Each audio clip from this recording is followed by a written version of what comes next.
Good morning, viewer. Welcome to our FOSAAC TV. Here's a breaking news. Yes, Hurricane Ian slams western Cuba as a Category 3 storm, threatening a path of destruction as it moves towards Florida. Hurricane Ian was slamming western Cuba with high winds and heavy rain Tuesday morning on its way to western Florida. One officials are pleading with people to flee the coast ahead of what could be devastating storm surge in the Tampa region and flooding around.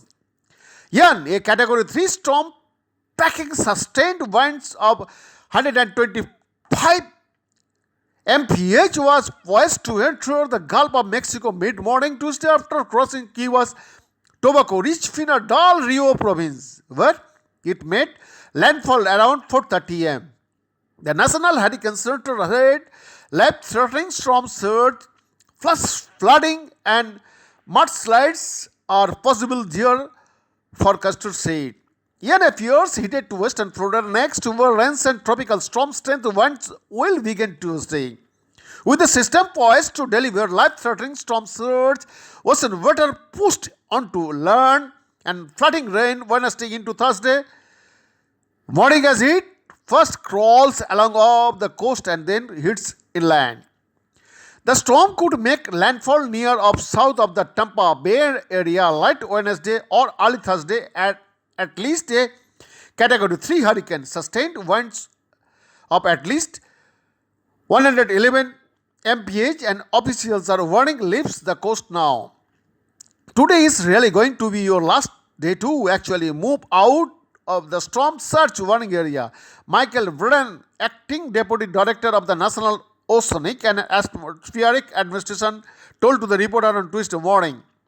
The storm poses numerous perils for west central Florida. Storm surge. A storm surge warning meaning the surge could threaten life extends from north of Tampa to the peninsula's southern tip in the Everglades, a coastline where nearly 7 million people live.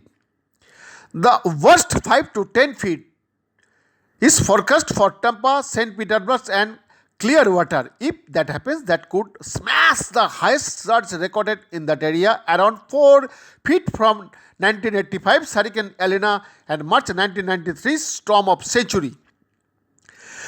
Total could be 12 to 24 inches in Tampa and west central Florida by Friday. Rain will be happening, posing numerous flooding threats. That's 2 or more months worth of rain for that area, as the average September brings about 6 inches of rain there. A hurricane warning meaning winds of at least 74 mph are expected, covers about 8 million people in parts of west and central Florida, including an area from the Anclote River north of Tampa to Bonita Beach south of Fort Myers. So you are really looking at a multi-hazard, multi-day long event here in much of the western and central Florida peninsula when unfold. In Cuba, more than 1 million people live in the 3 provinces, Pino, Del Rio, Isla del Juventud, and Atasmillo, that experienced hurricane force wind, the last major hurricane, Category 3 or above, to hit Cuba before Ian was Hurricane Irma in 2017. The hurricane's meaning approach to Florida triggered preparation across the state as officials announced school closures and flight cancellation, and the military began moving ships and aircraft. Florida government Ron DeSantis warned of power outages as well as possible evacuation and fuel shortages, telling people to make preparation now.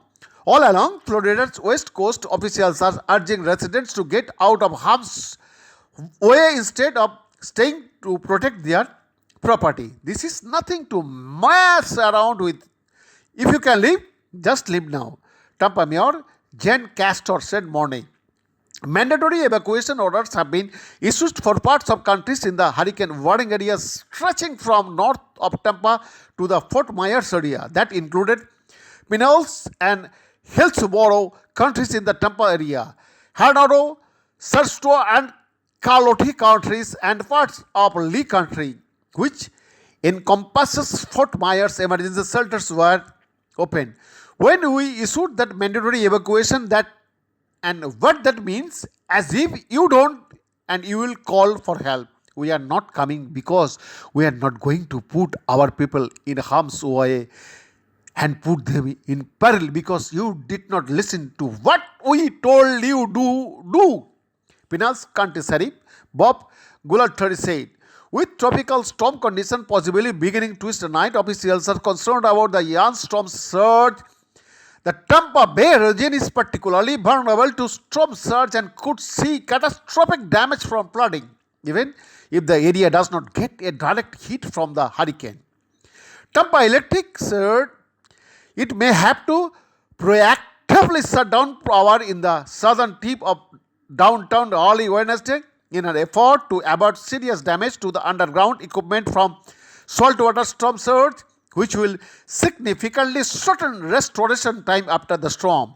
Tampa Bay International Airport will suspend operation at 5 p.m. Tuesday, DeSantis said. Around the state, residents were waiting in long lines Monday to fill bags of sand or pick up bottled water in preparation for the storm's arrival.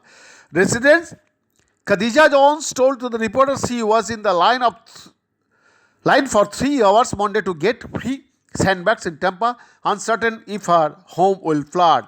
Just doing the basics, securing loose materials in the yard, sandbags in low areas, and getting items to prep for no power, she said. As the storm approaches, a slew of closures and cancellations have been announced. Beyond the report, FOSAAC TV.